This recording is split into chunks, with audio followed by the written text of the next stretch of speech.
Yo, yo, yo, what's poppin', everybody? Thank you for joining episode 14 of Knowledge That Kills. We've got a very special guest joining us tonight. He goes by the name of Amond AJ Jackson. But before we get into that, we're going to be giving away a baby audio plugin bundle. If you want to win, make sure that you pay attention because we're going to be asking a couple questions. Here for the whole time, you're going to know the answer. With no further ado, let's give a round of applause. Let's welcome our special guest, Mr. Amon Jackson. What's going on, man? What's poppin', bro? How you doing today? I'm excellent, man. How you feeling? I'm doing good, bro. Not too bad. Hanging in there. That's what's Um, up, man. That's what's up. Thanks for coming on the stream, man. It's a pleasure to have you. An honor. You really been killing it and innovating ways for Appreciate it. audio engineers to learn and gain more resources and tools to better their craft. I'd love to get started with like what got you into engineering. You were an artist first? Were you a musician in a band? Is it something that runs in your family? Like, how did that come about?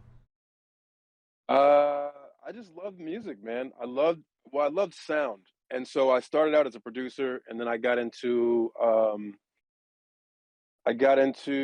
man, I did a little bit of everything. I did producing, I did DJing, I did, like radio hosting. I um, did some vocals for a while. You know what I mean? Like I've done a lot. So I started out in production, and eventually it just shifted into engineering. And I was I was having a great time. I produced records for like, um, man, this is Corey Mo, um, Planet Asia, Big Pooh from Little Brother. Like I was having a nice run as a producer. You know what I mean? But it just I just love engineering, man. It didn't dawn on me at first, but you know what I'm saying? Like I'm just in love with engineering. It's just what I love more. Wow, that's awesome, man. Um, I'm curious, like, throughout engineering, like, what was the first kind of like big gig for you? Maybe not major artist, but like, what was the first gig that made you think like, man, I can really do this? Um, man, as for recording or mixing, you think, or do you care? Is it just kind of Either or, like, it's up to you. I think the first time I realized I could really do it, man, was there was a thing called the Unique Squared Mobile Studio, which was basically a studio that I designed that traveled the country and recorded albums on the road. So we recorded albums during like A3C, Hip Hop Festival, South by Southwest, Winter Music Conference, Brooklyn Hip Hop Festival, stuff like that. And it was like literally a tour bus that was converted into a studio. And I think at that time, I was kind of shifting more into engineering from producing. That was kind of like during that time period that I was shifting. And I think my ability to coordinate all of the different moving parts and participate in some of the engineering aspects of it, I think was what kind of did it for me. That was like, this is, I can do that. I think that the first record that was like a major artist record was I mixed the beat for the Olympics, who have produced for tons of folks. I mixed the beat for Rick Ross Triple Platinum, and that was like the first record where it was like, whoa, you know what I'm saying? Yeah. That kind of energy. You mentioned Rick Ross. I've seen you've worked, on quite a few records with some big people, but there's one in particular I was curious about. It's called "Warm Words in a Cold World," and it's got Right. Rick Ross, Wale, and Future on. Could you talk to us about one, how that gig came about, and two, what it was like getting to work with like three of the biggest goats in the rap game? It was hectic. It was hectic because like it for those of y'all who haven't been through it before, what's pretty common with engineering is like everything is like go go go go go like last minute as hell. Um, and so the label had reached out to Bink. So Bink is a legendary Grammy winning multi platinum producer, and Um, yeah, man, he's just a monster. All the way going back to you know um, to Jay Z and man, like Blackstreet, like you know what I'm saying? Like he's just done tons and tons and tons of like amazing records.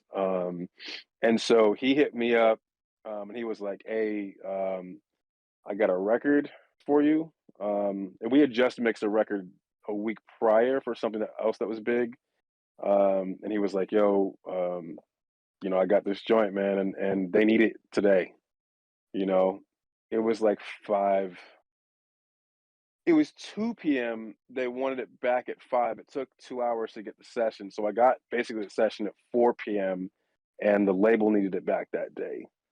So yeah, so that was crazy, bro. So we wound up me and Bink wound up digging our heels in, and my guy Realistic jumped in and helped out. So Realistic did the session prep for me, and me and Bink knocked the record out. It was yeah, it was a lot. It was a lot. We only had a few hours to, you know what I mean, to do the whole thing, and yeah, it was a lot. It was dope though, but that's kind of the way it goes. It's normal. You get used to it. Most definitely, man. I think that you know what makes or breaks a lot of engineers is like how quickly you can make something happen. Sure, over your time, you've had a lot of scenarios where you felt like, oh, I might have enough time for this, and then next thing you know, boom, here's a phone call. Hey, you can send that to us right now. Like, of course I can. We went to see Spider-Man yesterday, right? And so like we were super hyped. We planned this, me Realistic, you know what I mean? Um I took somebody with me, he took somebody with him. Um our guy Farrow came too, right? So it's like we all at the movies, we planned this weeks ahead, bought the tickets ahead, we excited, ordering all the shitty movie food, everything, right? So this is the whole event for me. I don't never get out the studio. So we watching the movie, we get back from the movie. We ain't even been home from the movie for 30 minutes, man. And I got a text message about doing a Pusha T record yesterday. You Wow. know what I'm saying? And it was just like, bruh, like you just don't have any, you know what I'm saying? Like you have no way of predicting what's gonna happen, when it's gonna happen, how it's gonna happen. You just have to be, just be on your feet at all times. When they call you, you answer. That's pretty much it. Oh man. Um, I wanted to talk a couple more records with you. Um, Okay. one of my personal favorites that you've done was by this artist T Grizzley, track titled Mm. Robin. I'm curious, could you walk us through what what that record entailed, and also what it was like working on um T Grizzly's music at that point in time? Because that was really like when he started to take off and really get big. Yeah. Yeah, it was dope, man, because I have a huge connection with Detroit. Jay Dilla's family, we fuck with Jay Dilla family. We fuck with the Jay Dilla Foundation. And so my son's name is actually Dilla, and Maureen Yancey, Ma Dukes is my son's godmother. So um we fuck with we just fuck with the D, bro. Like we fuck with the D. I have family in the D. I used to visit there when I was a kid all the time to see grandma, and so also working with the Olympics, you know what I mean, who's from Detroit. Um, you know what I mean? Like I've just worked with a ton of different folks from Detroit. So it was great to get a T Grizzly record. And so what happened, the Olympics produced it, same crew. Um, and one of the three Olympics had moved down to Atlanta recently and was working with Jazzy Faye, and I found out about the record, and his name is Flawless. Flawless brought the session over to me to work on the mix, but I was doing something for Honorable C Notes crew. That night there was a recording session that wasn't going to end until like 4 o'clock in the morning, and I could not avoid that session. I had to take that session, so I was like, all right. So I sent the session to my guy Rob Thomas, because I typically have somebody assist me on the mix where they go in and prep the session for me. They've had years with me, time and training to know exactly how I need the sessions to be. And so he prepped the session for me. So I ran the recording session until 4 o'clock in the morning and then slept for a couple hours, got up, the session was in my inbox, and I just knocked it out. Knocked it out and sent it back to him. And it was dope, bro, because that particular record was the first time I'd heard T Grizzley kind of like singing. You know what I'm saying? Like he's like singing on the hook, and he's known for like knock your bitch down, pull the tracks out. You know what I mean? He's like a really hype cat, yo. Like, so I was really excited for him because I was like, yo, this record is actually significantly different than everything else he's going to do on the. I will put money on it. It's going to be different than everything else he did on the album, and it was. And so we saw it. And the other thing too that was crazy is that there was a recording, like an actual real recording of his homie that was in prison, that needed to be inside the record. And it's like here you have this really like beautiful sonic palette for the beat, and then like some kind of like, you know what I mean? Like the singy vocals, you know what I'm saying? And I, had those sounded good. But then it's like now you got to tackle dealing with this whole other situation, you know what I'm saying? With the way that prison recording has to be in there, and it has to, and it's integral to the song because it's really one of those things in a song that gives the song character. I always believe that character is way more important. Like the character and the vibe of the record is more important than the technicalities of of mixing. Like you want everything to sound perfect, but it never does. And there's just some things you got to let go of. And that was one of those parts of the song, man, where I was happy it was in the song, but it was a sonic challenge to get it to work with everything else without reducing the quality of the whole record. And it turned out really dope, man. It turned out really dope. Definitely. And I love T Grizzly. Probably my top three rappers right now, and uh, Word. I probably listened to that song 2,000 times. Like I love. I'm actually from Bro, Detroit. it's so different, man. Oh, word. Okay. That's Yeah, what's up. Yeah, I fuck with the that's D, so man. awesome, For man. sure. Um, I For sure. I got a couple more records I wanted to chat with you about.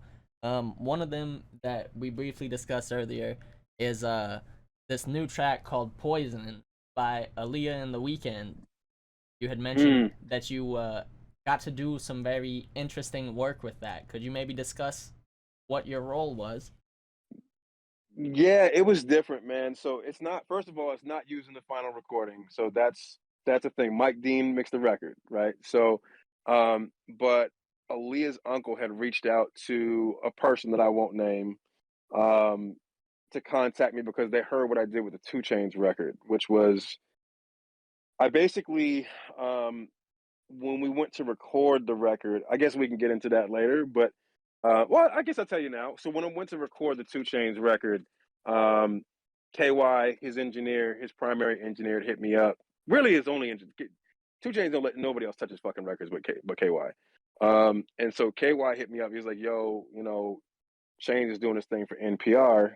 Do you want to record the live?" You know what I mean? And I was like, "Oh wow!" Like I'm a huge Tiny Desk fan. So it's an NPR Tiny Desk featuring Two Chainz, and I was like, bro, I have to record this. So I don't do a whole lot of live recording, so I called a couple other people I know that are more experienced than I am, and then I was just like, all right, well, I'll just participate in helping them to get the work done so that I can still be a part of it. But I'm never gonna put like my ego above getting the best job done. I'm just not that way. So we go, we record it, and somehow whoever had mic'd the like the cymbals and stuff on the drum kit, I believe what happened is that the capsule was turned around backwards. So it was aimed at Two Chain's legs instead of aiming at the drum kit. And so now right, so now there's no solid recording of Two Chain's voice, I'm sorry, of the drums. You know what I mean? Like all of the high frequency information for the drums is missing now because it's aimed the other direction. So I wound up using a few things to. I noticed when I was soloing all the instruments, there was a lot of Two Chainz vocal. I mean, there was a lot of the drums inside of Two Chainz vocal, and I remember we were recording it. That was a thing too because Chainz was really close to the drum kit, and you don't want that. If you're doing a live recording, you want to create some separation between the band and the actual artist, so you can isolate their microphone a bit. Um, and we had no option, and they were in a fucking corner, bro. So like, it was at Two Chainz nail salon, right? So they're in a fucking corner, bro. So like, it's like the whole corner acts like a big speaker cabinet at that point.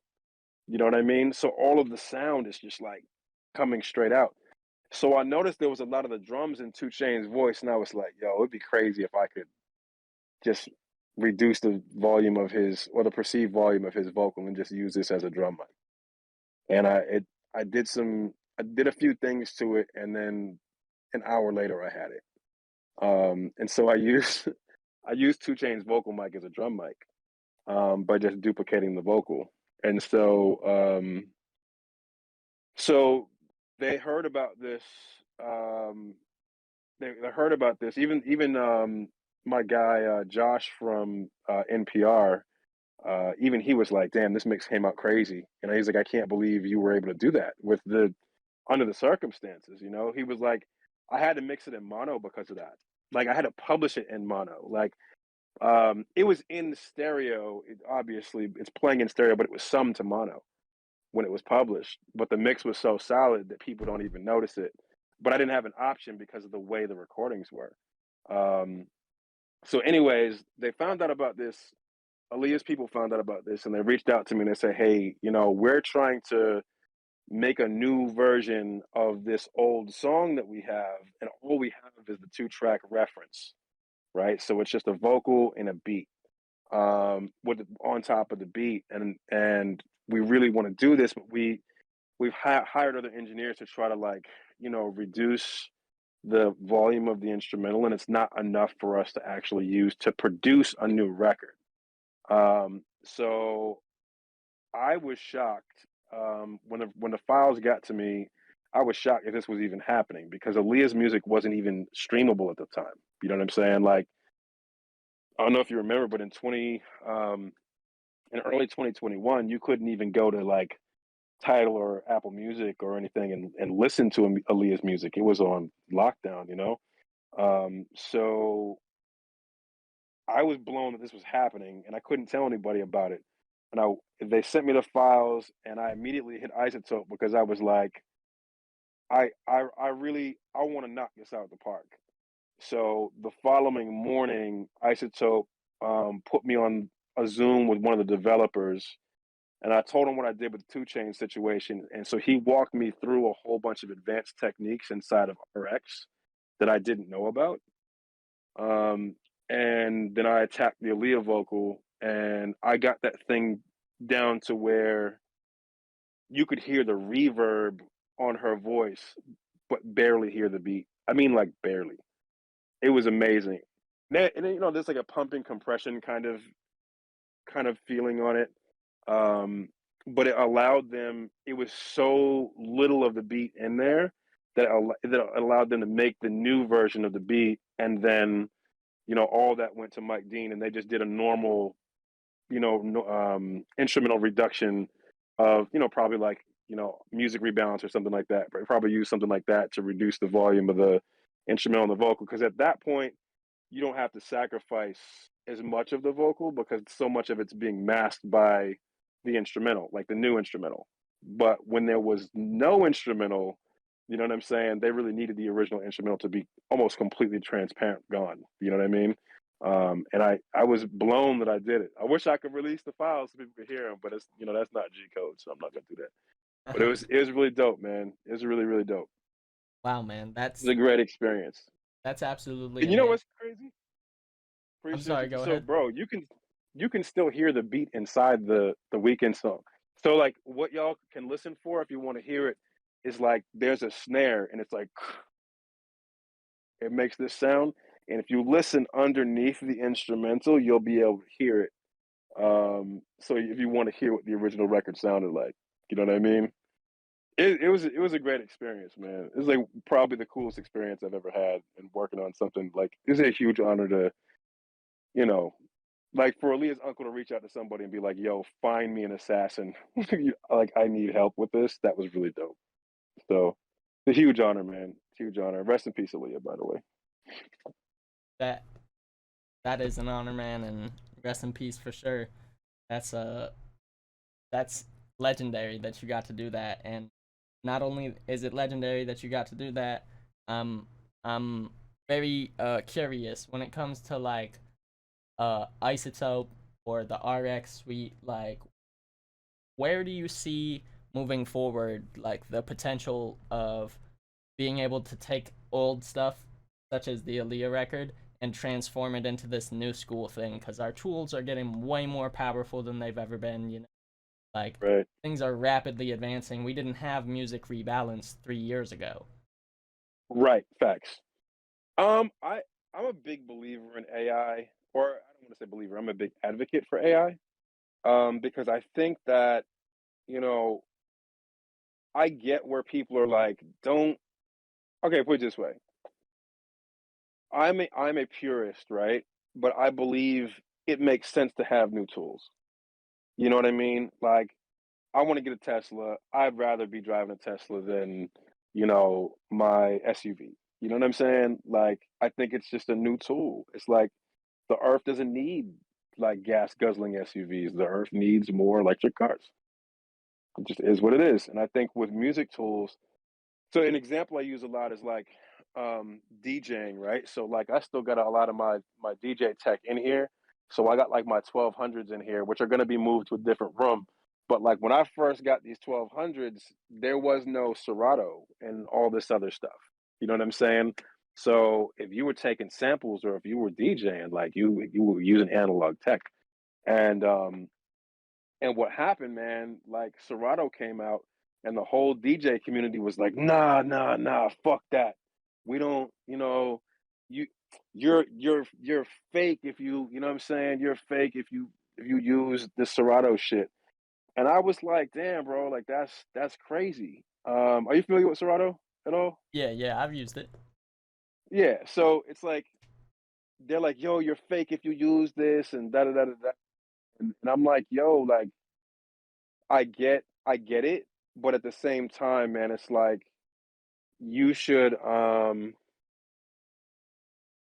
on, let me put my phone on focus so people can't disturb us here.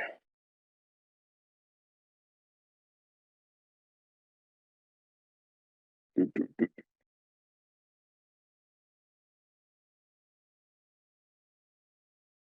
Okay, that should kill everything. Got the I got a focus infinity setting. window of OBS.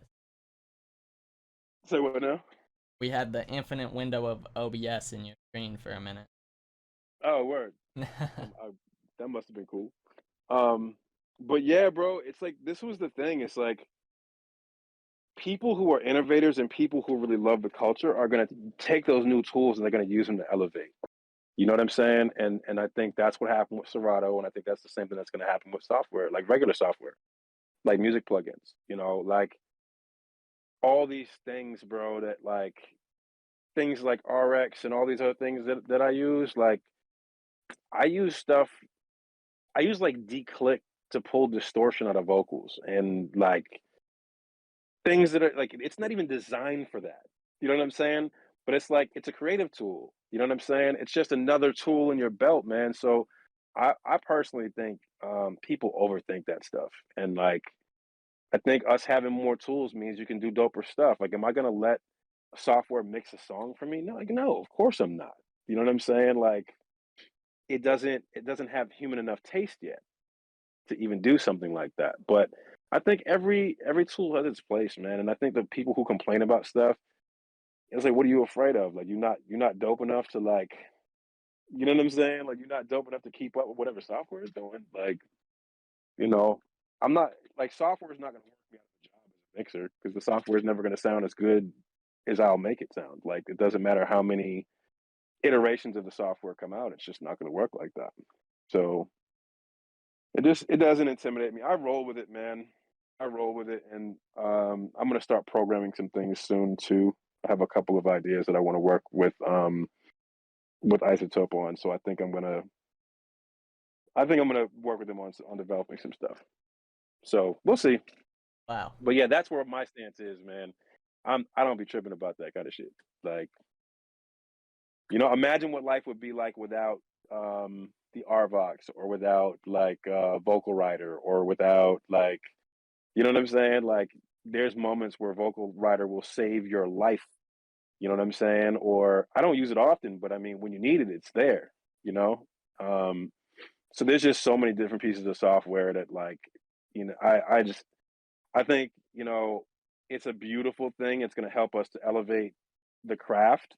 And also, man, it's going to create a better opportunity for us to change the way people consume music, because the more technology that becomes available to us, the more we have the ability to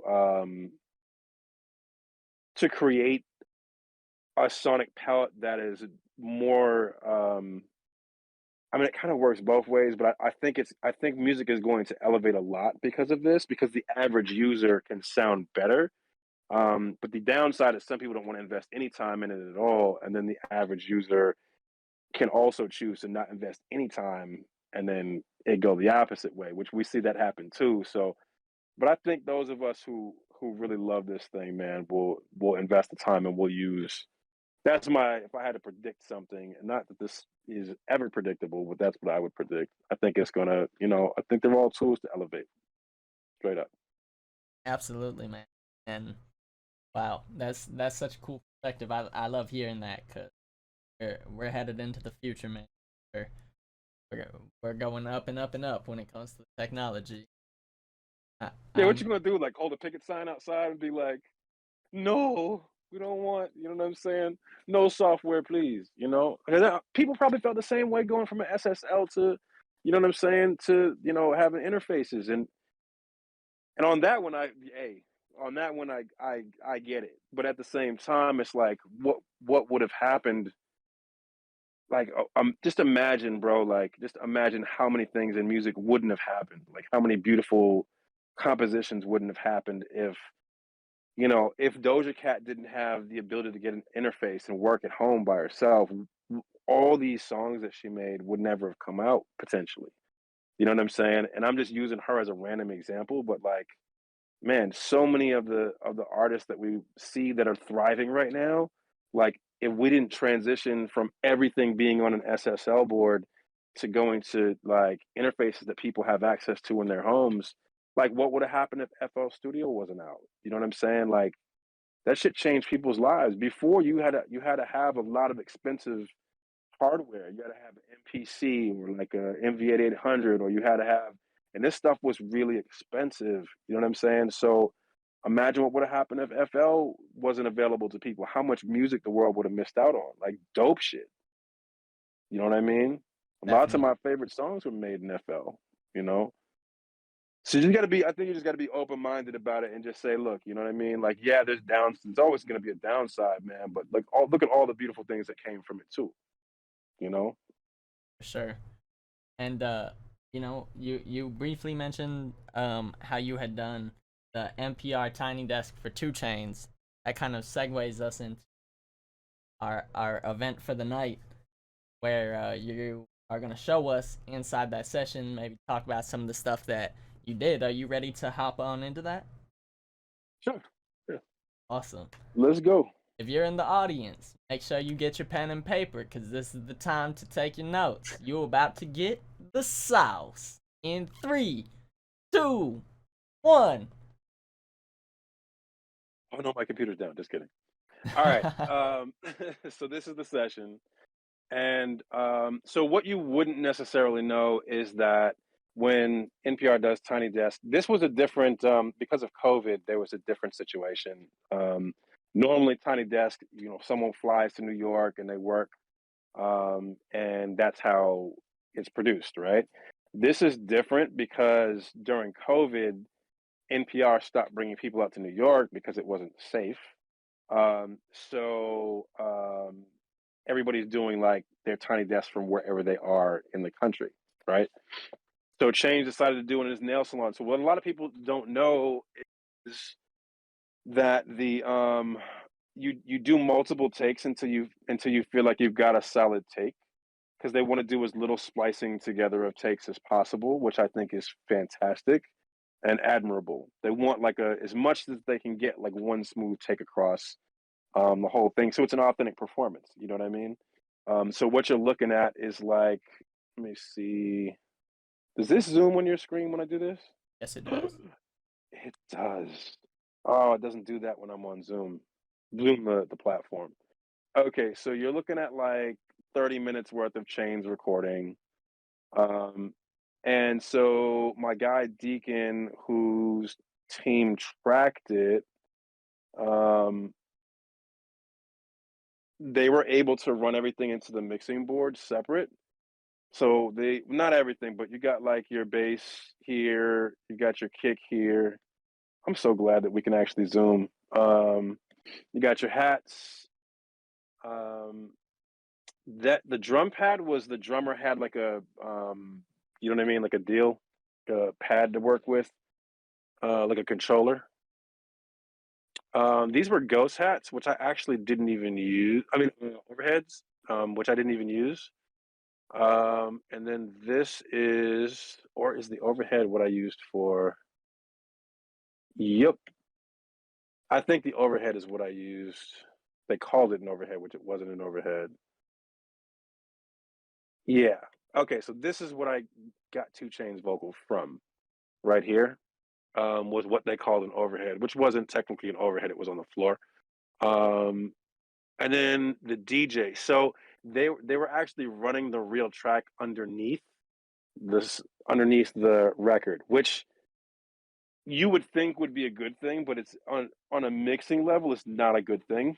Um, because now the band needs to be prominent, right, and in like the most dominant part of the recording, but the band needed the two track inside of it, and it made sense because like Quavo wasn't there, you know what I mean, but Quavo's vocals in there, so I got to make Quavo sound like, you know what I'm saying, like he belongs inside, like, I gotta make Quavo like make it make sense. You know what I mean? So it doesn't sound goofy. And if Quavo's not there, Chains ain't gonna do his hook. You know what I mean? Gotcha. So that was an interesting element that I didn't expect. If you have any questions as we go or whatever, anything you want me to expound on, let me know.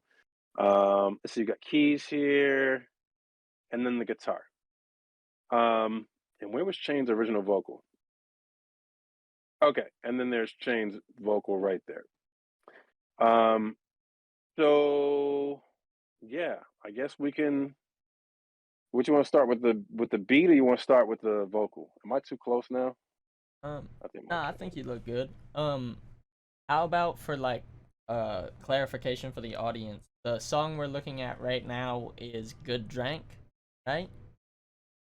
Mm, I don't know. Um, Let me see, because they're not labeled. He did, I think, he did 3 or 4 songs. So the one that we were talking about earlier, yeah, that's Good Drink. Nice. Okay. Let's Okay, let's start with the music and we'll work our way to the vocals. okay. So with the bass, it looks like I use an RVox, and the reason I would do something like that is because the you have room noise. Hmm.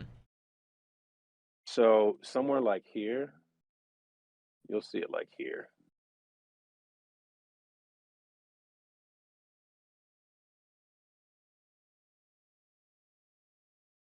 or not. More so in moments like this. So when the guitar player is not playing, the bass player is not playing, that you have, you know what I mean? Um, that you have that it's clean. It's like, dropping, you know, the volume from whatever it's at to like literally nothing. So that's huge just for noise, because you'd be surprised when you start stacking up live instruments. For those of you who haven't mixed live instruments, the noise stacks up. You know what I'm saying? Like every time you add another instrument, and there's some super noisy stuff on the guitar in here too. So I did that, and we got some. Then I used Neutron, which I thought this was cool. I don't normally use a lot of Neutron, but I used Neutron on this one because it was able to kind of almost behave like an exciter. You know what I mean? Sculptor has a way of listening to the instrument and determining whether or not, um, and determining different properties. Let me just hang on. Let me just, if I bypass this, it did a really, really good job. You know what I mean? So it added Sculptor, which is kind of like looking at the good harmonics in the sound and increasing them, or decreasing the bad ones. A little bit of EQ, compressor. It added a second compressor. One's more aggressive than the other, and then an exciter, which I then boosted a little bit and then turned the wet dry down. So I did all of that, and then I added a side chain for the kick, right? So if you run this with the kick, you should see this guy. See, and there you can almost slightly hear the hats, you know what I mean? Starting to go there. So yeah, that was the bass. And what did I use the bass duplicate for? Okay, so on this particular record, I love that. I think it's called Gray. What is it? Gray. I forget, but it's a dope record. That's my favorite out of all these records in terms of the performance itself. That record was fire. But anyways, um, is it Gray Space? Anyways, so for that joint, the bass line needed to be mixed differently than the rest of the concert. And you know what I mean? Like it was my judgment call to mix the bass line differently for that part of the concert, so I did that. And then you can also see like the difference in the waveform between here and here. There's a significant difference in the way that those waveforms look. So they definitely sound different. So that was the bass. Then you got the kick. Kick was pretty basic. Same thing. You can probably see the Arvox working a little bit better during the kick. Let's see.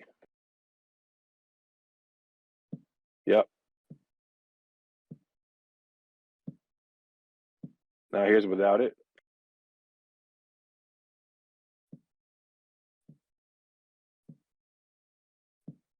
So you're essentially Hear all the using Arvox as almost a noise gate.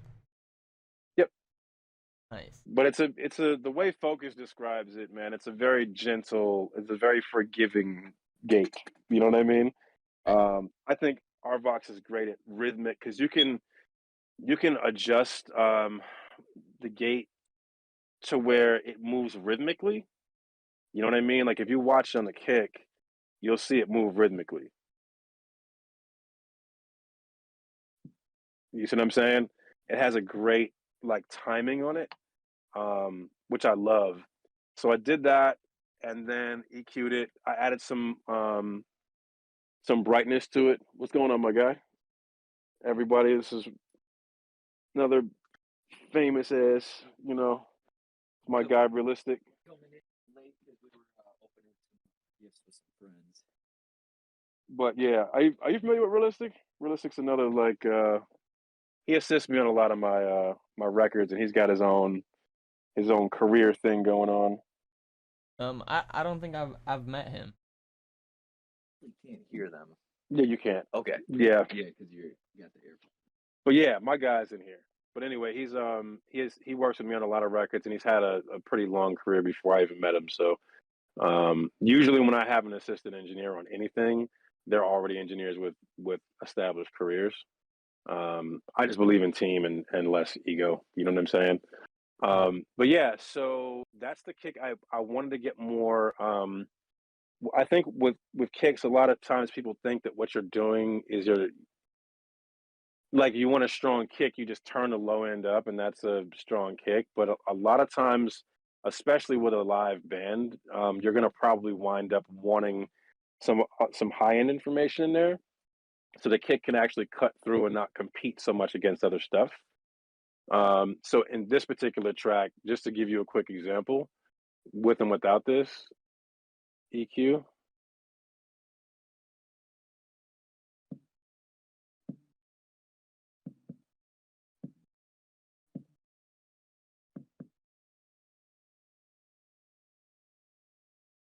Oh yeah. Really significant difference there, and a very necessary decision to keep to mix it that way. Um, so this was,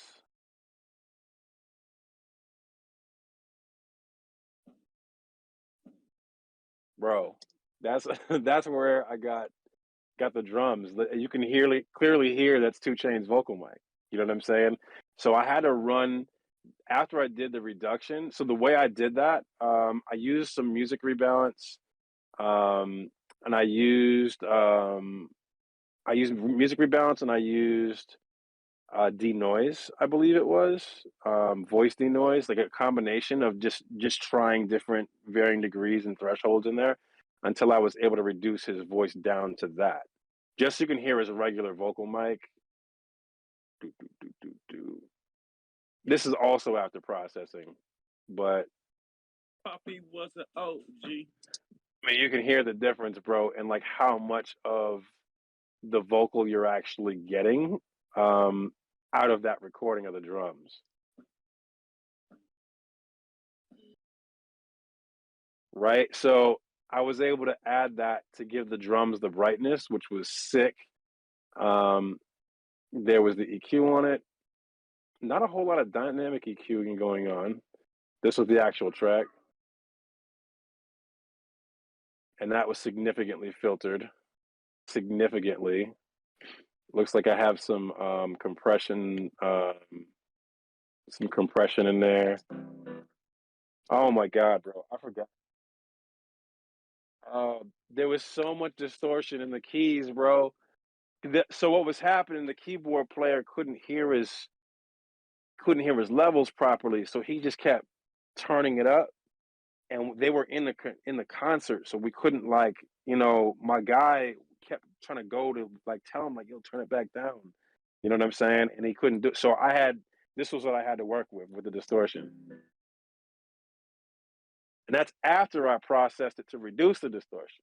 You know what I mean? So that was rough, bro. That was really rough. And what sucked about it is we had to sacrifice a lot of volume to get the mix to sound good because of that. And this guy, I used Neutron again to bring out the guitar. And then I also used RX guitar denoise because there was like this obnoxious buzzing, you know what I mean, inside the original guitar recording that was happening like in varying degrees as the track was progressing. So I used that, and that worked out really, really well. So that's these settings right here. I pulled that amp out of there, and I could not believe how well it worked, man. Like, it worked really, really well. And this was another one of those situations where I had to turn things around like this. Like, I didn't have 3 days to, you know what I mean? Like, we left the concert at, like, you were in the hospital then, right? I was, yeah. So we left the concert. I maybe got back to the studio at 3 in the morning or something like that. And I had to have it into them the next day at, like, the whole concert at like 11 a.m. or 2 p.m. or something like that. Like, it was like, yeah, the whole concert, bro. You know what I mean? Along with the other issues that were happening. So, yeah, that was a lot. So in a situation like that, I definitely was like, all right, I'll allow Neutron to get some, you know what I mean, to jump in here and add some suggestions to help me to, because some of that stuff is like moving with the track. Like, Sculptor is going to move with the track in real time. So based on what the guitar is doing, it's going to augment itself accordingly, which kind of acts the same way we were talking about, like how Vocal Rider would behave, where it's like constantly listening to the music and adjusting itself. So it worked out really well, man. And then, yeah, so that's it in a nutshell. And See, that was the that it turned out great. And here was Two Chainz vocal chain, all these chains, right? EQ, some compression, some saturation, the Paz. I use the Fab Filter Pro DS to DS 2 different frequency ranges in his voice, and then a third, I think, in here. We didn't use, so I only used 2 to get different frequency ranges in his voice, and then some imaging, and then yeah, man, that was pretty much that. And then that was Shane's vocal, and that was the NPR Tiny Desk. Man, So super dope. I seen appreciate it. you have a lot of EQs going on vocal chain. Could you maybe discuss with us like what your theory or application behind the EQ is? Yeah, man. What it is I think that EQing is the most undervalued tool in sound. Um, so I use dynamic EQs all day long. Typically, I can do more with a dynamic EQ than most people can do with a whole host of plugins. Because my ears are really, really, I'm more traditional that way. You know what I mean? Like I like really listen to sounds, you know what I mean? And try to bring the beauty out of each sound, no matter what it is, whether it's a very aggressive sound or a very calming sound. I try to find um I try to find the silence in each sound, um, so that the noisy parts of the sound can be more pronounced. You know what I mean? So I think dynamic EQing is everything, and the way that you're able to manipulate frequencies to make room for other things to exist. So the dynamic EQ is my weapon of choice, and people often are like, "Yo, why you barely even use any compression?" But it's like I use a lot of compression. I just use it inside the dynamic EQ. Or instead of punishing a whole sound by compressing every frequency in the sound, I tend to find the frequency ranges that actually need compression and then add it, whether it's additive compression or reductive compression, which is what most of us use. We're reducing volume. I do a lot of increasing of volume with compression as well, which I think is a thing that not enough of us do is upward compression. You trigger the threshold, the volume goes up, which helps you to bring sounds. It helps you to add dynamics into a sound the same way. Um, if you're good about it and you're targeted in what you're doing, you can also add dynamics to a sound by using reductive compression. But they both, to me, go hand in hand. So at this point, I probably use upward compression like 20 to 30% of the time that I use compression in general. Wow. Um, just a pretty big deal. So yeah, dynamic EQs are to me like that's the I think there's 2 things in for me with mixes. It's preparation, which is why I can't trust, just anybody to do it. Like Realistic can do it. I basically have 3 guys on the planet that I trust these sessions to when it comes time to prepare. Um, and then dynamic EQing. And I still use regular compression. I still use limiters. I still use, you know what I mean? Like all the reverbs and delays and all the saucy stuff. I still use it all. But um, yeah, EQ is everything, man. I think there's so much you can accomplish with an EQ and so much less that you. I just think people just use way too much, man. Like, are you fucking listening, my guy? Like, if you're listening, use the EQ, and you can, you know, there's not going to be everybody's popular. It's not going to be the popular response, but truth is, I'd be doing damage with an EQ, so I use the hell out of it. Why does this? I keep popping off the screen there. There you go. That's better. Man, awesome. We've been having some questions come in. Are you ready to hop into? Sure. Awesome. Thank you so much for sharing awesome session with us. It's super cool, very unique techniques and different than a lot of people. I'm a big believer in EQ too. I think EQ, compression are really the two tools I go to most for anything. Everything else is like a every once in a while kind of trick. Right. Facts.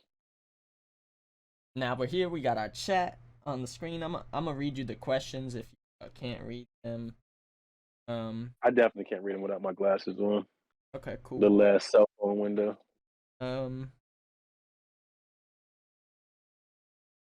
I wish there was a way for you to hear this so you could actually participate. Yeah. Our first question is how artists develop their fan base by showcase or by making great MV, great marketing team. Not sure what they mean. NFT artist Japan. Clarify your question, please. Let's see. DJ Umair asked, how did you fix the distortion? I assume he's talking about on the keys that session. How did I fix it? You can't really fix distortion. Distortion is like when it's done, it's done. You know what I mean? It's like that toaster reference that I use a lot. Let me see if I can get this to where we Steamy? can. Yeah, it's like this toaster reference that I always give. Of like, let's say that you got a piece of bread and you're gonna toast it.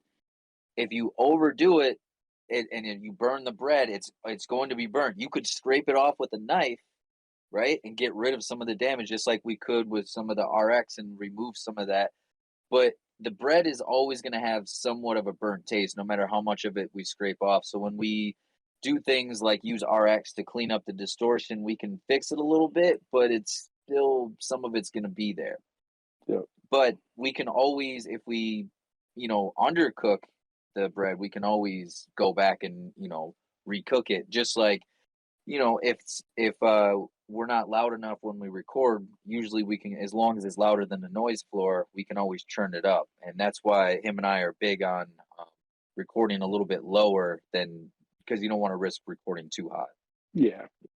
Most definitely. Yeah, man, because it's definitely like a so what he mentioned it in there. It's like there's some of the algorithms inside of RX are, and I know this is super fucking weird because this is not what the software is designed for. So Decrackle, for example, is a software that's really designed to reduce the noise inside of vinyl. So like if you want to take a sample, it can pull some of the vinyl noise and clicks and pops out. But what I notice is that if you use it right, it can think the distortion inside of a recording is also vinyl crackle. So I'll actually use it. There's a David Banner record I did that on where I basically took the whole record was recorded hot, which was unavoidable. So what I was able to do was use Decrackle. I made 10 different prints, like track prints with Decrackle with varying like thresholds on it, and then I comped the whole entire song like word for word based on which version was the best without damaging the vocal, but pulling as much distortion out of it as I could for every voice. And that's a record called Bodied, Bodied. I think I spelled that right, but it's called Bodied. And it's a Diamond D record. If you want to hear it, now you'll hear it. When you listen, you'll be able to hear the distortion, but you'll be like, damn, I wouldn't even notice that. And that was literally from just using like RX, Decrackle, Declick, and a bunch of other like little tools to try to pull the distortion out. Like he said, man, it's like distortion don't go away, but like I really love this shit, man, and I've just fucked with so many different things and tried so many different techniques that it's like, I don't ever look at plugins like whatever it's designed for is the only thing it's going to be used for. I try to turn plugins upside down and use them We used Swivel's joint recently, BDE, for some stuff. Like, people wouldn't have used it the way we used it. It's just, you know what I mean? I just be doing bizarre shit, bro, and it's like it's just freedom. Like, once you understand sound and you understand how a plugin works, then you can use the algorithm to your advantage no matter what the situation is. You know? Most definitely. Hopefully that answered your question, bro. Yes, indeed. Our question came back. Our first question. They said, "What's the real key factor to develop an artist's fan base?"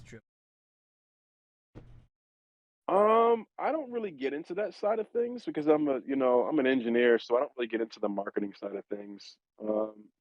I think the primary thing, man, is to stand out and to continue to be, and this is just my personal opinion. I think being genuine really matters, man. Being somebody that people can connect to, I think really matters too. If you really want for somebody to, um, I'll say it this way. Think about it this way.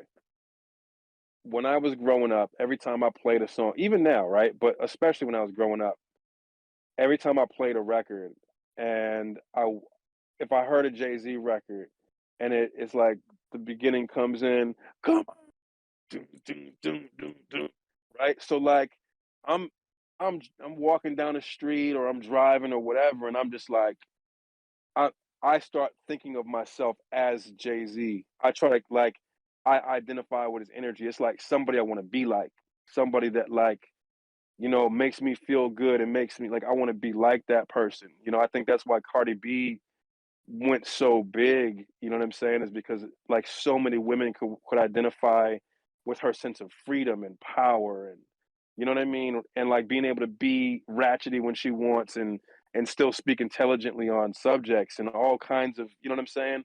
I think that's the key element for you as an artist. If you're trying to really do it is to be so much yourself that the rest of the world, the people in the world who want to carry that energy will find you. I think that's the big thing. And the more genuine you are, that Tyler the Creator, when he came out, a lot of motherfuckers hated Tyler the Creator. You know what I mean? Like hated Tyler the Creator. And now everybody just got to be like, yo, you got it, bro. You did that. You got it. You're that guy, because he was himself. He never gave a shit. He never gave a shit. And I think that's what it takes, man. Just be yourself. And it doesn't mean it's going to happen any quicker, but it's definitely not going to happen any slower. You know, That's it'll last longer. the gems. Great advice. For sure. Appreciate you. Your next question is, what kind of processor is handling that many new? They're asking what kind of specs does. Oh, what kind of specs does the computer have? I think it's 12 core, I think. It's a 12 core. Yeah, And it's it's a 64 GB of RAM. Yeah, 64 gigs of RAM. Nice. That Yeah, 12 it's not. core, that'll do you right. Yeah, it handles it, man. But the newer Neutrons are less processor intensive than the old ones. I use Neutron Advanced because I don't want to open. It's rare that you'll see me have a whole Neutron open like I did in Chain situation. Usually, it's just going to be the Neutron EQ, like breakout plugin. Gotcha. So it's just going to be the Neutron Dynamic EQ. But Oh, yeah, print stuff, man. If you're having a problem with processing, print stuff, freeze stuff, you know, um, print is commit on Pro Tools, and what is it on Logic? Do you remember? In place. Yep. Yeah, bounce Yep. in place on Logic. um, Hmm. that's the sauce too. I still print. Helps me stay organized really too. Um, Yeah, you can print it and then deactivate the whole entire track so that the processor's not being used. But if you want to go back, you can make adjustments. There's stuff in this session. I don't know if it's even still on the screen anymore, but there's got to be stuff in this session that's like that. um, Oh yeah, you can see it. Yeah, the keys where the D okay. click is on the keys, right here. This track is the original track, and then I declicked it, and then oh, I'm sorry. This is the original track, and then this is the original track. I'm sorry. This is the original track, and this is the track after it was declicked. And so yeah, like I still have this in here. So if I need to go in and make adjustments, they're still in there. You know what I mean? Like I don't have to try to remember what I did. It's like you can just go back to the original thing. I highly recommend that. Like when Realistic does like records and he starts prepping and doing all this stuff, a lot of times he will just keep like the OG version of the track, you know what I mean, and like playlist it. That's usually how you do it, right? Playlist Yeah, it. usually play, and I usually do a playlist for each pass. So, we go in and we remove all the dead space. And I'll do a new pass. Then I'll debreathe it, and then I'll do a new pass, and then I'll manually volume balance, do a new pass, and then finally manual de-essing, and then we do a whole brand new pass. So if at any moment we need to go back to one of these things, we can. Mm-hmm. Yeah, I actually, so what he was talking about, man, is like we actually gain stage every vocal in every track. We don't like just mix a vocal. Like, um, there's actual gain staging on the vocal itself, like clip gaining. You know what I mean, and balancing out the audio before, because we don't want to overwork the compressor, which is why one of the reasons why when you compare my vocal mixes to a lot of people's vocal mixes, it's like night and day.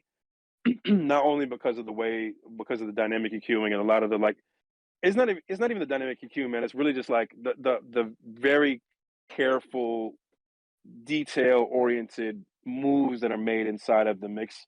Instead of I'm not one of those people that comes in there like, just throw the compressor on it, boom, smashes the whole track.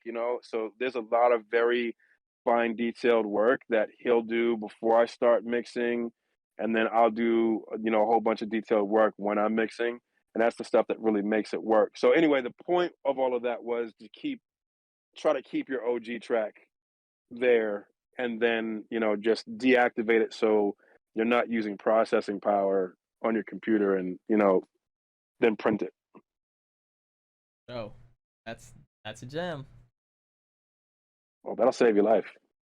So 444 Kendrick asks, on the mix bus, how much glue are you using in terms of compression? I have this saying that every song is its own universe. So I don't really use, in general, I don't use a whole lot on the mix bus. Why am I having such? Is it because the phone's upside down? Let me try this, bro. This might. That's still not working well. Damn it, son! That's better. Is it? If you scoot like one roll to get there, you go. That's perfect. Bro, it's worse, man. All right, let me go back. As you can see, bro, we be real organic over here, man. I don't be putting on all kinds of airs and shit. Like, I'm a famous mix engineer. It's like, bro, we mix records. We love what we do. What was the question? Did they already ask the question? It was on the mix bus, how much glue are you using in terms of compression? Oh yeah, so not a lot, man. I do so many small things that by the time I get to the mix bus, I don't do a whole lot. I leave that for whoever's mastering the track. It's the same thing. I trust like three people with mastering. Um, I trust well, there's four people. So yeah, Kenny Mix, Change, my guy Change Hip Hop, who is out in Michigan, not too far from you. My guy X144 out in LA, and then Realistic. And that's for the most part the only people I really tend to work with on a regular basis with mastering. So, but anyways, the point being is that they're all good at what they do, and I'd like for them to be able to paint when they're mastering too. So I don't want to restrict them from adding what they want to add to a record. You know what I'm saying? I think it's a counterproductive thing that a lot of mixers do is they want to like it's almost like they want to send the record to the mastering engineer complete already. Like So the mastering engineer is looking like, "Yo, what the fuck is this? Like, what am I even? Why did you even send this to me?" You know what I'm saying? Like, I can't do anything with this. You know what I mean? Because it's Yeah. not even about volume; it's about dynamics. It's about what do you call it? What is phase? You know Yeah. what I'm saying? It's about things like that. So, I tend to most mastering engineers usually be really happy when I send them a record because they're like, I don't have to do as much work. You know what I'm saying? As I would with somebody else's song. And that's just because. So you would think that it's like they'd have to do more work because I do less in the mix bus, but because I do so much work inside the little details that by the time I get to the mix bus and print, mastering engineers kind of have it easy. I don't want to say easy, but like it just gives them way more to work with and way less work to do. You know what I mean? Than they would have to do in a regular record. Most definitely. That's a big gem. I had a Yurko on here, shoot, like 10 weeks ago, maybe episode Mm-hmm. 5, and he said something of like he uh records like there's no mix and mixes like there's no master, Mm. because that's what keeps him like accountable and at his highest peak performance in terms of each phase or like each step of the process. Yeah, it's not a bad philosophy, man. It's you do what you can because I think a lot of this comes down to trust too. So like the team that I work with, I can trust them. We have emergency situations. Like when that Ross and Future and Wale record came in. We only had a couple hours, and I remember time was winding down, and things were getting squirrely on the time. And was it that one or was it the one we can't mention, but the one that we did before that with Big? Because I think it's the one we No. did before that where the time was running down and you had to do something more to the record. And instead of me stopping you, I was like, "I'll wait." You know what I mean? Okay, yeah. Okay, so both of them, they were running down, right? And both of them had a situation where I was working on something. The one we can't mention, you were like, "I'll wait." But the Future Wale Ross one, time was winding down so much on that one, you were like, "No, like Bing wants this like now. Like stop what you're doing. We got to send this now." Right. Yeah, because I was trying to get the delay on Ross's vocals to do something. It's like, no, we got to send this to him right now.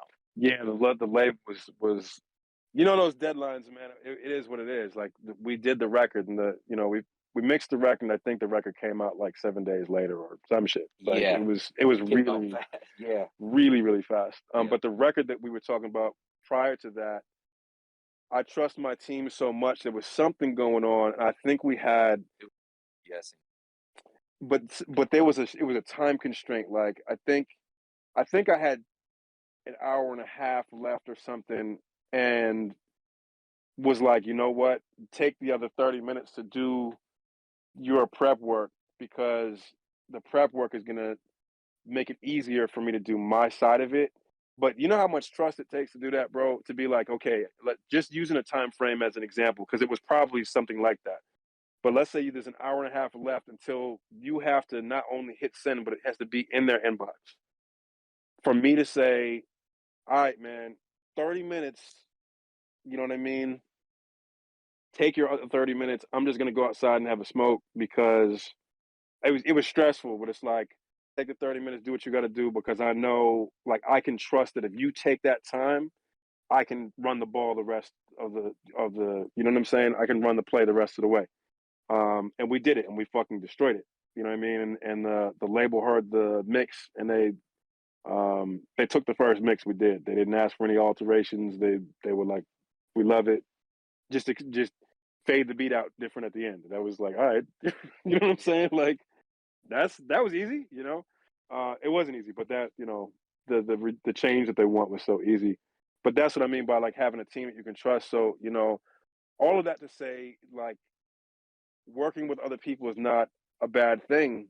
You know what I mean? And giving people the room to be themselves and add and contribute to the record is is a valuable thing. So I do agree with the philosophy that Erko had in terms of like, record like there's not going to be a mix and mix like there's not going to be a master. I do agree with that on a lot of levels, but I also feel like um, I really try to leave room for people on my team to play their part of you see what I'm saying, of the situation.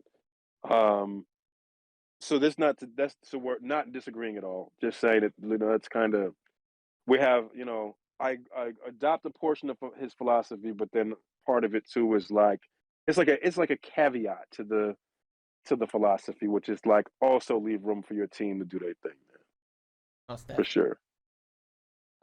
We You got know a I few. teach, man, so I'm going on and on and on. My bad, bro. Ah, you're I'm trying good. to We give people the we love it. information. The audience is eating it up, and we got a few more questions for you too. Um, Okay. our next one is, what's a free plugin you still use on your project, if any at all? What's a free plugin I still use in my projects, if any at all? Do you have any? Because I'm thinking, Yeah. Okay, so one that's really dope is I'm gonna reference because I just did a video on the top free plugins. Um, and I know I'm spacing, but I know there's one that I use a lot. yeah, there's a Valhalla joint that I use from time to time. Supermassive. There That's you the go. one. Yep, Supermassive. Um, I Yeah. know Ozone has that imager. They have a free Oh version. yeah, yeah. That's really cool. Isotopes Imager. That's a Yeah. great one. I use because I have the suite. I use the like big the more elaborate version, but that's a great plugin. Oh, I got one. It's called the lean loudness meter. So if you're into mastering and you need to have a LUFS meter, um, if you don't want to dish out the money to get one, lean is a really great one, and it's free. But I do have this video on YouTube, um, right here. It's let's see here. There you go. Yeah, top free plugins in 2021. That's on Sound Oracle's page. So I just break down each one, and I just show like a little 2-3 minute demonstration on how each one works. And there's links in the actual description for you to be able to download each of the plugin. But the ones that we just mentioned are all in there. For sure. Yeah. That's So dope. Super dope. yeah, and don't be afraid to spend money on plugins, man. For real, bro. There's a reason why plugins are not free, my guy. So like I know it's a good question, and that everybody has to move on a budget, but when I used to use a lot of the free shit, you know, there are solid plugins, but there is a reason why paying for software is an important thing to do, because it's just like buying tools. Like if you've ever built anything, you can go get a cheap drill, or you can get a drill that lasts you, that really does the job and makes the job easier, because you're losing money in the time. You're losing money in the form of time, and you're having to spend money on the same. You know, you're reducing quality. You're losing money in the form of time, and you have to replace the motherfucker when it. You know what I mean? Because it's not going to perform the way it should long term, and you know, that's just what it is. We got maybe like four more questions. We're gonna move Okay, on to the giveaway. We'll wrap it all up right here. for sure. Got it. I got it restarted. Looks like we still got all our viewers. We're back, y'all. I don't know what happened. Appreciate y'all for letting me know it was tripping. Our next question is, where do you see the future of music going in the next 5 years? Where do I see the future of music going? I don't know. I don't. I don't know, and I don't know that I care. Honestly, I think music is. I've been listening to music, and music's been changing for. I'm 45. It's been changing since I was a kid, and I still listen to new trap records and new Drake records and new West Side Gun records and new. I listen to whatever I listen to. Music changes, and I change because music changes, and music changes because we all change. So I'm not even tripping, man. I'm Oh, not even tripping. I love it. Our next question is, what piece of outboard gear do you swear by? What piece of outboard gear do I swear by? Um, it's not even connected right now, but I love my Focusrite preamps. Um, I'm using my LA610, my UA right now, but I love the Focusrite preamps, man. That thing is super. It's super transparent. It doesn't. I like the fact that it doesn't add much to the recording.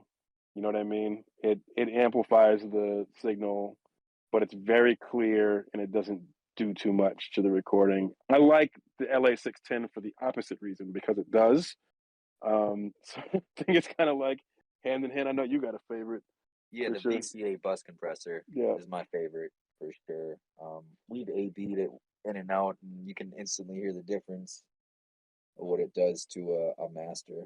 huge difference. Yeah, Wider, more more depth. pronounced. Yeah, Yeah, more pronounced, beefier. yep, Yeah, without even dialing in any settings, it just the fact that it's running through that electricity yep. enhances it. Facts. Oh, amazing. Got maybe two more questions. Our next one is, how a great mix engineer like you was trusted to be ordered mixing work for a label artist? I mean, kinda A&R of that level artist found you for mixing work? That's not the clearest question. I think what they're trying to say is like, how did a a major artist find you for your mix work? How do the major artists find me Yeah. for my mix work? Usually, man, that's because they didn't. Usually, it's the producer. In my career, I really love working with producers, man. I have a lot of producer relationships, and the producers really, believe it or not, are kind of like engineers. They feel like their voice is not necessarily heard the way it should be. Um, so usually, it's like the artist and the A&R are making most of the decisions until you get to a certain stature as the producer. And even when you do, sometimes people just don't want to listen. They just want to do the things the way they want to do them. So I love working with producers, and they trust me to listen to their voice and try to, you know what I mean, bring their vision forward. And the way that I mix, I also don't allow the vocal to step all over the instrumental or the instrumental to step all over the vocal, you know? And I think that's something producers tend to respect. So usually when there's a major artist record, you know, like the Future Ross and Wale record, you know, my guy Bink hit me up for that. The Rick Ross joint, my guy, The Olympics yeah, my guys, the or Olympics hit me Triple for Flag. that. Hmm. Yeah. For, you know, like the Thug, and the other Future record I did, my guy Smitty Boy hit me about that. With the game, Smitty boy. Yeah, Yeah. I've been forgetting I did a game record. Yeah. Yeah, it was a cool record. It was a headache, but it was a good record. Yeah. It was just a lot of recording issues. The Method Man one that you just did, was it Oh 2 minutes or um, but it's brand new. yeah, but Yeah. Burn one, right? No, that wasn't Genius It in was. Detroit. Yep. It Yeah, was. there you go again. Chris Wells and Genius from Detroit did that latest Method Man record and sent that to me. So it's very. I'm not saying it's always that way, but it's usually going to be the producer that hits me up for the records. That's dope. And uh, I think a kind of common thing that's come through each of these episodes I've had is like the engineer is the producer's best friend. Uh, Even like my one friend Dillo, who I had on here, said that a lot of the way he got his mixing services sold was through being really cool with a producer, that being like, if you want to buy my beats, you got to record it with my engineer. And I Oh think yeah, that yeah. it's just so great to hear it from a goat like you, Thank that you, bro. the producer is really the cheat code. Yeah, they're vital, man. They're vital. Like as an engineer running around chasing a whole bunch of recording artists, I used to do that. You know what I mean? Like oh, I want this artist to come, I would love to record or mix this guy. So then I'm hitting people up and trying to make relationships. And at one point, it just dawned on me, what the fuck am I doing this for? Like, an artist works on an album, you know what I'm saying? They come track it, they mix it, then they spend the rest of the year promoting that album. They don't do nothing else. This is for the most part. They don't do nothing else, especially when they're indie, because of budgets, right? And time management. So then you're sitting around with your balls in your hand for the other 8 months. You know what I mean? Versus you work with a producer. The producer is working with multiple artists all year long. So you're getting work all year long. You know what I mean? And you're working with one central person with, to do all of these different projects. So there's a cohesive element between you and said producer that kind of translates around. You know what I mean? It's just a way better working dynamic than just going and developing relationships with artists only. And I'm not saying to do one or the other, but I think, if you're an engineer and you're looking to expand your business, I think working with producers is going to be the fastest way for you um, to get there. You know what I mean? And also too, like, most of the producers I work with will tell you within a year of working with me, their sound completely changed because they started to understand sound so differently. And then the way that I approach things, it's like they allow themselves to make um, a different set of decisions because they know what I'm capable of if they do. You know what I mean?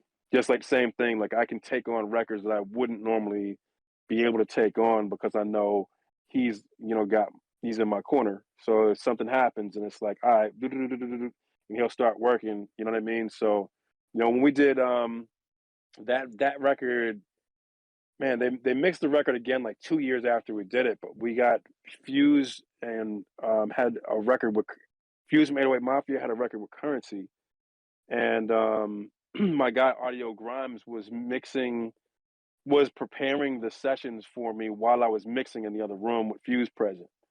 So he would be like, he gave me song one, I started mixing song one, and then as I was mixing song one, he's preparing song two. So when I finished with that one, I already got the next. So we mixed that album in one day. You know what I mean? So there's a lot of value in that. That's awesome. Super dope. Um, this is our probably gonna be our last call for questions. See if Cool. anybody got any last questions. Uh, in the meantime, are you ready to hop into the giveaway? Who, me? Yeah. Let's go, Yeah. man. Now I'm ready for it. we 'Cause had it is getting mentioned late. in the beginning we're giving away a baby audio plugin suite. But you were very kind. You mentioned how you're a teacher and you do like some mixing master classes. You're gonna be giving away access to one slot for a mixing master class with you. Yep. Sound Essentials is going to be January 8th. And what we're going to be doing is instead of us mm, going through and going over a bunch of plugins, I'm actually going to help you reprogram the way that you hear, so that you can do what I'm doing with EQs along with everything else that you do. So it affects you as a songwriter, as a producer, as an engineer, whatever you're doing. It literally helps you to hear sound completely differently. So yeah, Amazing. let's get it, man. Let's Awesome. get it.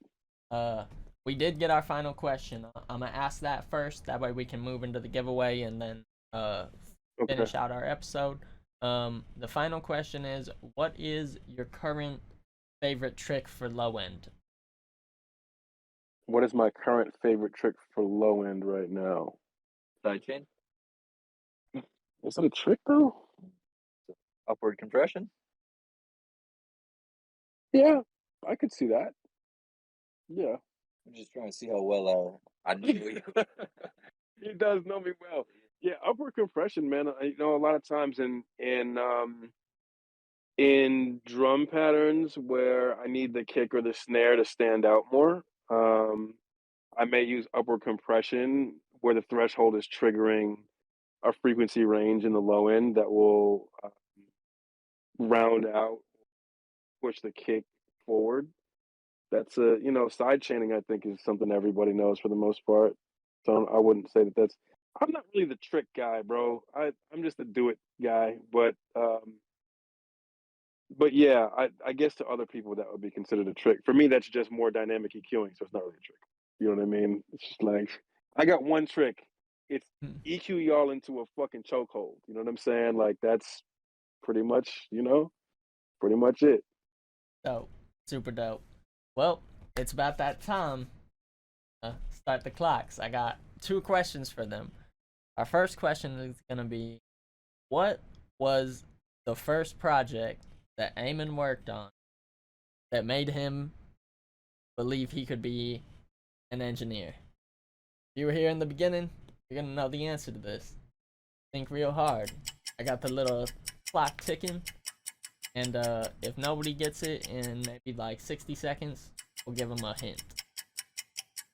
Okay, bet. We're doing a giveaway. So he's got some baby audio plugins, and I've used those. yeah, Yeah, they sent those over to me last year. They're pretty cool. yeah. Yeah. So he's got some giveaway, and I'm going to give away a seat in Sound Essentials. Oh, Eh, cool. Elivana says he was running a mobile studio. Mm-hmm. Ding, ding, ding. Correct. We've got a Correct. winner. Elivana, Good deal.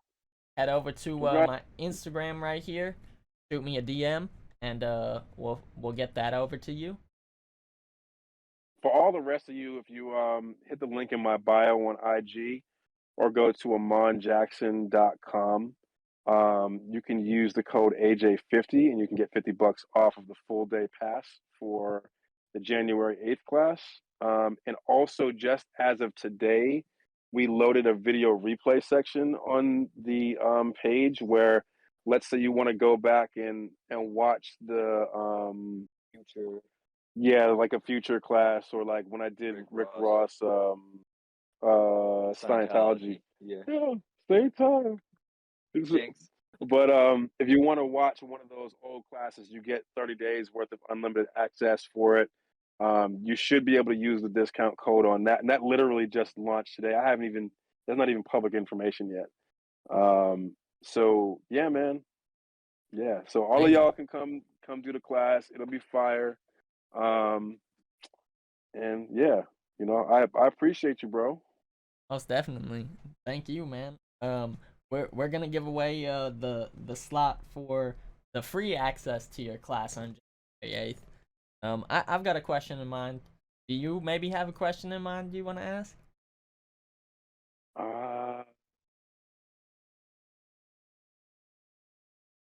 What's a good question, like a trivia question for them about me that will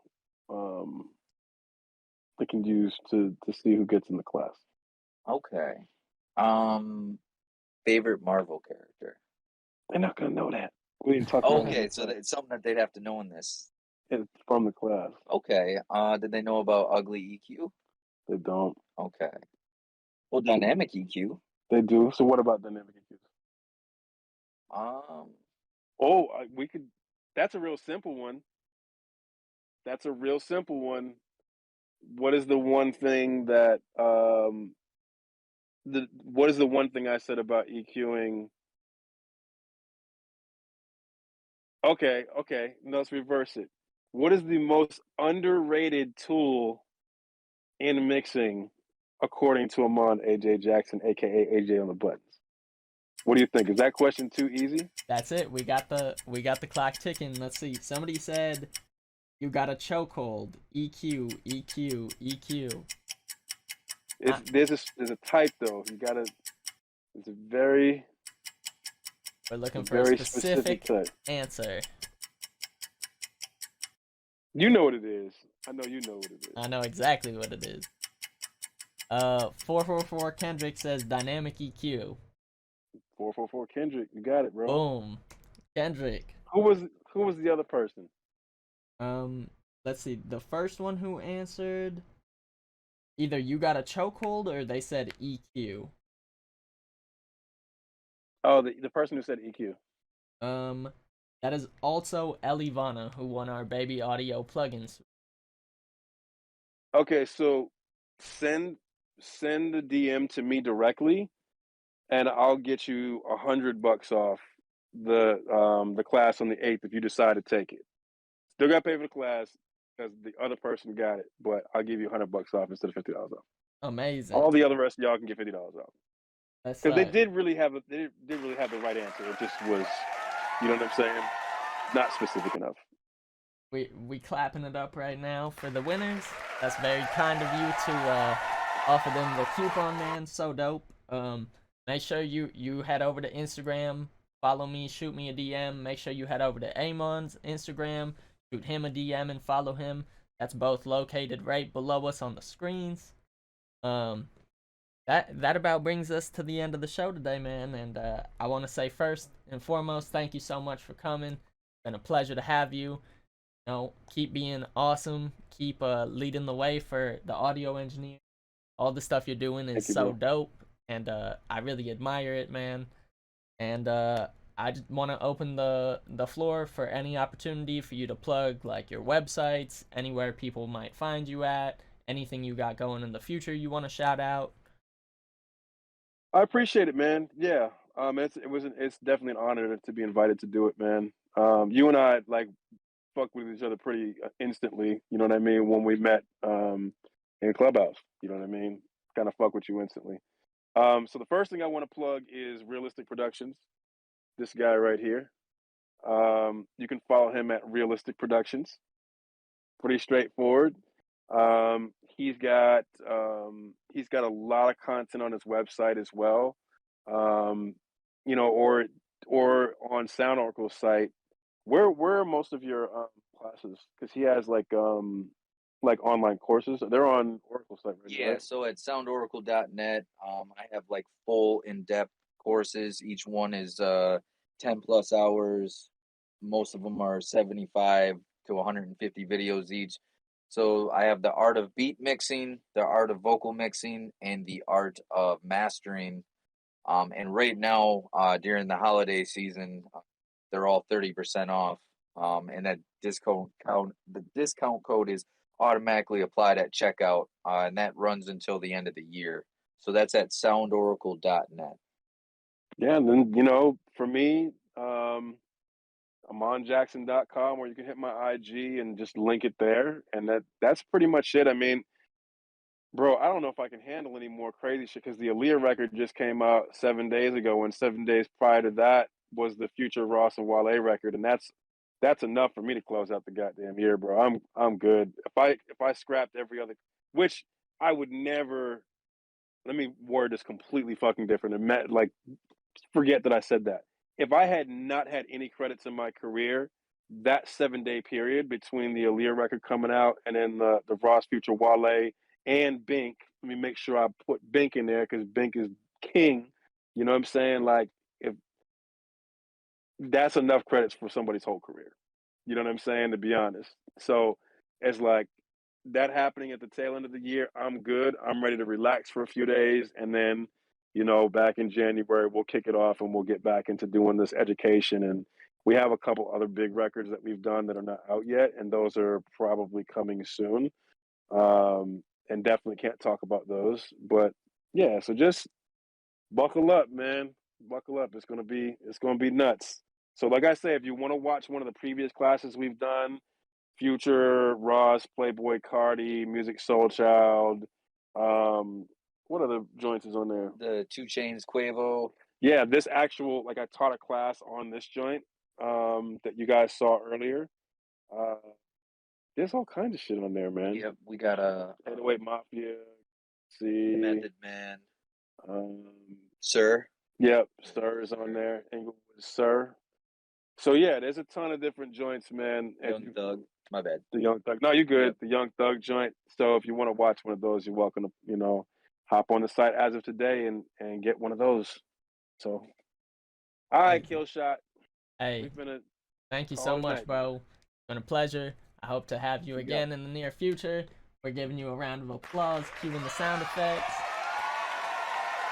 Thank you very much, man. Realistic. Good to meet you, buddy. I'm gonna definitely be tapping in with y'all soon. Good to meet you too, man. Hope y'all have a blessed night, man. And I'll talk to you again soon. Yes, sir. Peace. Peace out, man. And that brings episode 14 of Knowledge That Kills to a conclusion. Make sure, if you want to keep getting the sauce, keep getting the gems, you head over to Instagram and follow me. This is probably going to be the last episode of the year. Got a lot of stuff going on right now. Got some sessions around New Year's, which is going to interfere with my ability to stream. I'm also currently recovering from coronavirus right now. Not been the most fun. So make sure you go get your vaccines. Make sure you stay safe, mask up. And I want to give another special thank you to Mr. Amond AJ Jackson. It's an honor to have him on the stream. It's an honor to have somebody spreading the knowledge and sharing all of the great things he's been able to experience. And I want to give another special thank you to everybody who joined today. I hope to see y'all again next time. We will be resuming here in January. Probably gonna continue on the Thursdays. Maybe add a couple extra streams if you stay tuned. Got some dope stuff coming, y'all. Want to say thank you again, and I'm gonna see y'all soon. I'm your host, Killshot. I'm out of here. Gone. Peace.